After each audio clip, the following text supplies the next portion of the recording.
Pernah kepikiran nggak gimana caranya para ilmuwan bisa memprediksi cuaca dengan akurat, merancang obat-obatan baru, atau bahkan menyimulasikan kelahiran alam semesta? Nah, mereka itu pakai yang namanya superkomputer. Dan hari ini kita bakal bongkar rahasia di balik kekuatan komputasi yang luar biasa itu, pemrograman paralel. Kita mulai dari pertanyaan yang paling mendasar. Kenapa sih bahkan komputer paling canggih sekalipun punya batas kemampuannya? Coba deh bayangin kita mau memetakan setiap bintang di galaksi Bima Sakti. Satu komputer, secepat apapun itu, kayaknya bakal butuh ribuan tahun buat menyelesaikannya. Jawabannya, kerja tim. Betul, kerja tim antar prosesor. Daripada pakai satu otak super jenius, kita kerahkan ribuan otak yang bisa bekerja serentak. Kita ambil masalah raksasa tadi, kita pecah jadi jutaan kepingan puzzle yang lebih kecil, terus kita suruh ribuan prosesor buat ngerjain puzzle itu bareng-bareng di waktu yang sama. Nah, inilah inti dari pemrograman paralel. Ini bukan cuma soal nulis kode, tapi lebih mirip jadi seorang konduktor orkestra. Tugas kita adalah memastikan ribuan pemain atau prosesor ini bisa bekerja dengan harmonis buat menciptakan sesuatu yang tadinya mustahil dicapai sendirian. Oke, mari kita bedah alat pertama kita. Namanya MPI. Anggap aja MPI ini semacam bahasa universal yang bikin komputer-komputer yang terpisah, bahkan yang ada di rak server yang beda, bisa ngobrol dan berkolaborasi buat satu misi besar. MPI itu gampangnya kayak sistem pos internal buat superkomputer. Setiap komputer atau kita sebut node ngerjain bagiannya sendiri. Nah, pas dia butuh data dari node lain, dia tinggal kirim pesan. "Woi, node 4, sini dong hasil perhitungan lo." Terus node 4 bakal ngirim balik. Jadi komunikasinya itu sangat jelas dan terstruktur. Gambar ini nunjukin konsepnya dengan pas banget. Setiap titik itu adalah satu komputer independen, lengkap dengan memorinya sendiri. Terus garis-garis di antaranya, itu jalur komunikasi MPI-nya. Tempat pesan-pesan penting itu lalu lalang, biar semuanya tetap sinkron dan gak berantakan. Jadi, kapan kita benar-benar butuh MPI? Biasanya sih pas masalah yang kita hadapi itu saking besarnya, sampai-sampai data yang dibutuhin aja nggak muat di memori satu komputer. Makanya, MPI ini jadi andalan buat simulasi iklim global atau kosmologi, di mana kita harus sebar beban kerjanya ke ratusan bahkan ribuan mesin. Sekarang, yuk kita geser fokus kita. Dari yang tadinya ngomongin komunikasi antar komputer, sekarang kita bakal nyelam lebih dalam ke dalam satu komputer. Karena di dalamnya ada mesin yang beda banget, yaitu GPU.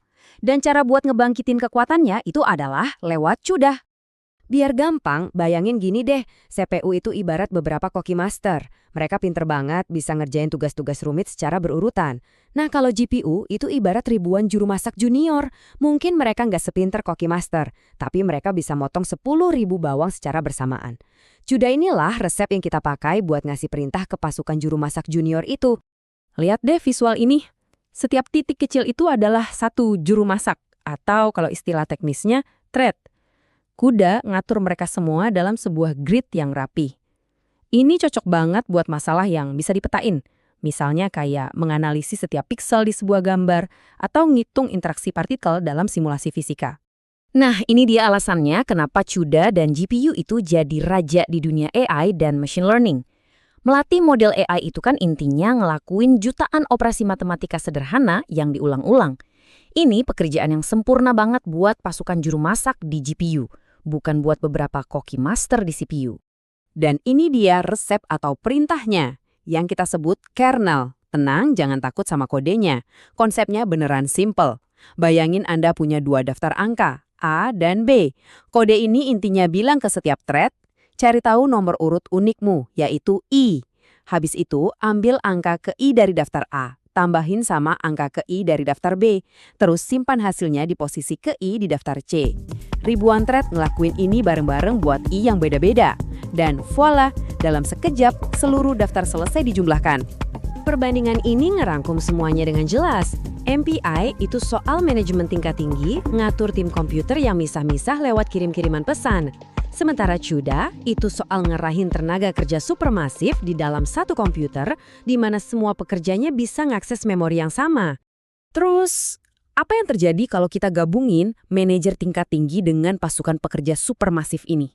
Kita bakal dapat model yang ngejalanin superkomputer paling kuat di dunia saat ini. Nah, inilah puncaknya. MPI bertindak sebagai manajer proyek. Dia yang bagi-bagi tugas besar ke setiap node atau komputer di dalam klaster.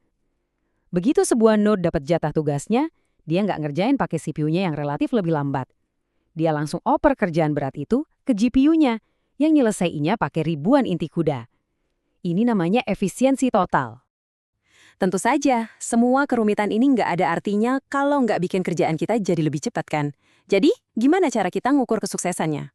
Metrik utamanya adalah skalabilitas. Pertanyaannya simpel aja. Kalau saya gandain jumlah prosesornya, waktu pengerjaannya jadi setengahnya nggak? Kalau jawabannya iya, berarti skalabilitas Anda sempurna. Ya, di dunia nyata sih jarang banget bisa sesempurna itu karena ada biaya komunikasi. Tapi tujuan kita adalah sedekat mungkin ke angka itu. Grafik kinerja kayak gini, ini rapor kita. Garis lurus ideal itu adalah dunia fantasi, di mana nambah prosesor bakal ngasih percepatan yang sempurna. Coba lihat deh, gimana garis MPI plus GPU itu nempel ketat sama garis ideal. Ini bukti visual kalau model hibrida ini benar-benar efisien dalam memanfaatkan setiap tetes kekuatan perangkat keras yang kita kasih. Mau ngerasain sendiri kekuatannya? Coba deh proyek klasik ini. Pertama, bikin program biasa yang ngitung penyebaran panas di lempengan logam, titik demi titik secara berurutan. Lama kan? Terus, coba paralelkan.